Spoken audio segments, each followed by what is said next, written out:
Yes, Mr. President, yung bibigyan ng authority ng Chief PNP nito is the Chief of the Office. Pwede niya i-designate yung Chief ng FPO. Kasi pag halimbawa, yung nasa travel yung Chief PNP abroad, yung kawawa nga yung papel, hindi tumatakbo. So dapat pwede niya i-designate yung Chief ng Office. Chief. At good sponsor, yung chief ng FEO lamang ba ang pwedeng i-authorize ng Chief PNP? Yes, Your Honor, Mr. President. So hindi po mangyayari na maraming i-authorize Hindi po. ng Chief PNP Kasi simultaneously? very crucial yan na function na Your Honor. Hindi po pwede kung sino-sino lang yung bibigyan ng responsibilidad na yan. Only one person, aside from the Chief PNP. Okay, good, Mr. President. Nagpapasalamat ako sa ganong pagbibigay ng limitasyon ng good sponsor that indeed this is a very crucial function at kahit papaano nakaka-reassure marinig na only one other official sa National Police natin bukod sa Chief PNP ang pwedeng mag-issue upon designation by the Chief PNP. Although iba po yung pananaw ko dun sa pagkasabi na kawawa naman kung matagalan yung paggalaw ng mga papeles dahil baka alam din po ng good sponsor, ang advocacy ko po actually ay nasa ibang direksyon society na ang ibig sabihin ko po doon ay ang PNP lamang at ang AFP ang may hawak ng mga dahil sa tingin ko po kapag dumami ang mga kamay ng mga sibilyan, mas na-facilitate pa nga po yung mga violence pati po mga but at the very least po Mr. President, mabuting marinig na bukod sa Chief PNP, isa lamang pang opisyal ng National Police ang pwedeng mag-issue, Mr. President. Yes po, Mr. President, Your Honor. I fully agree with the point raised by the good gentlewoman from Panay. Salamat kayo, Mr. Good Sponsor. Now, would the sponsor agree that and possession are privileges granted by the state under strict requirements and no one can demand a right to have Mr. President? Yes, Your Honor. I fully agree. Okay, salamat, good sponsor. Now, in Section 2 of the bill, the standards and requisites for obtaining a license to own and possess are relaxed. In the current law, applicants who are subjects of pending are not allowed access to arms. But to be disqualified in the bill, applicants have to be punishable with a penalty of more than 2 years or the pending case involves the use.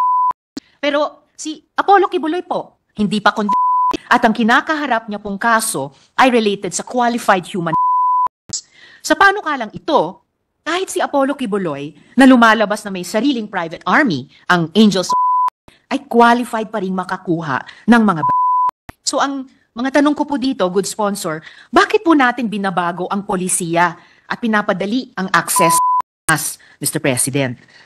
Yeah, Mr. President, Your Honor,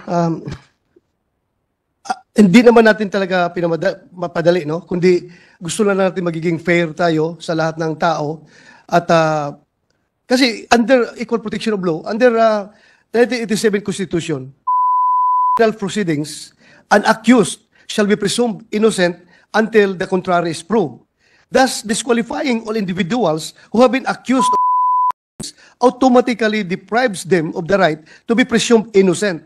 Thus, pursuant to this constitutionally guaranteed right, there is a need to limit the disqualification to only those applicants with a pending case involving the use of or major parts thereof, or when they are otherwise ordered disqualified by a court of competent authority. So in the case of the case cited by the good gentlewoman, the case of Pastor Apollo Kibuloy, granting that the same case will surface in the future, and we already passed this amendment of this law, then I think we can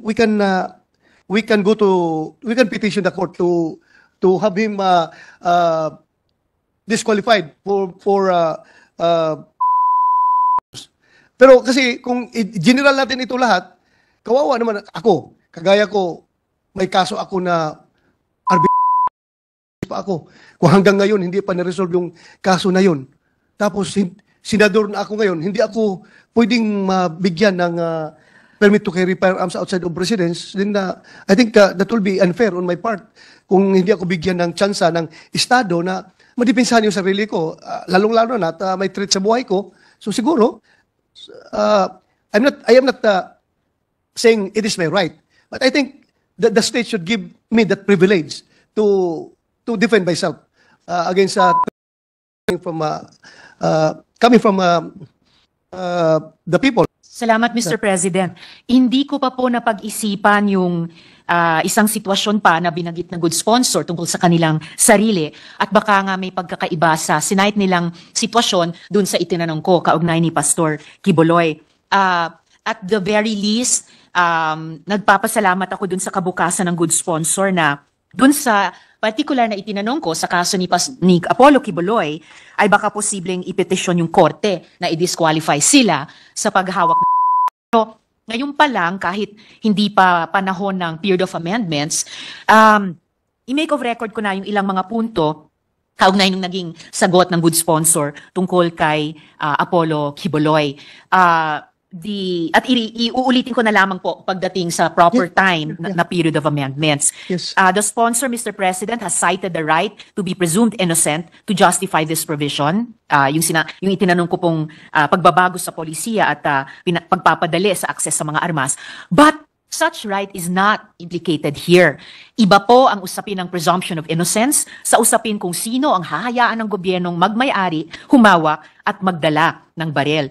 Hindi porket akusado, as in the case of Apollo Quiboloy, pwede siyang patuloy na hayaang magkarga ng The provision purports to have an exception in pending cases which involve the use of but, at ito po Mr. President, palagay ko ay importante, does not have to be for it to have power.